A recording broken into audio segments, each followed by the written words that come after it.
Example 2. Determine square root of 0.0625 using factorization method. Okay, just like the previous example, the first step to do this is to write that in fraction format, fraction of integer numbers.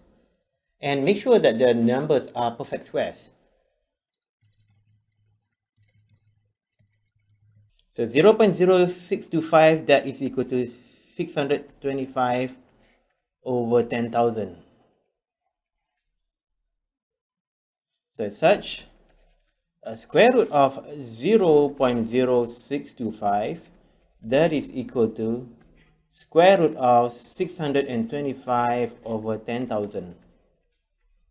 And this in return is equal to square root of 625 over square root of 10,000. Okay, square root of 10,000 is easily determined. That is equal to 100. But what about square root of 625? Okay, this number is a little bit big. If you remember a square root, perfect squares up to say 30, then you'll know the answer to this. Then you'll know square root of 625. Otherwise, the best method for us to go and find out 625 is by trial and error. So let's pick up some random number. Let's say possibly some easy numbers. For example, 20. Let's see what is 20 squared. So I'm going to use a free space over here. So what is 20 squared?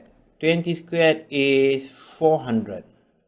Well, 400 is less than 625. So the square root of 625 must be more than 20. So let's try 30 squared this time around. So 30 squared is equal to 900. So again, 30 is not really the square root of 625, but is somewhere smaller. So let's pick up somewhere in the middle between 20 and 30. Well, it could be the right answer. It could also be a wrong answer. If we find out that the square root of 25 is more than 625, then we might want to reduce that. If it's less, then we might want to pick up a number that is more than 25. So let's just pick up 25. So what is 25 squared? Okay, 25 squared is basically 25 times 25. So what is 25 times 25?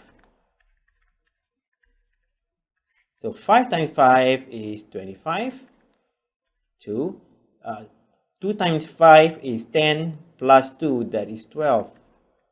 So now 25 times 2. 5 times 2 is 10 with 1 here. Okay, let me just rub this one off.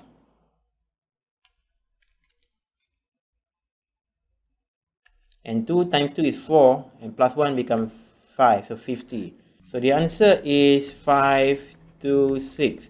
So we've got the answer 625. Which means that square root of 625, which is 25, over square root of 10,000, which is 100. So the answer that we are looking for is 0.25. So that is how we get the answer for square root of 0.0625 using factorization method. And we're going to go and look at example 3. And as we go along, the example gets a little bit more complicated. So stay tuned. See you in the next video.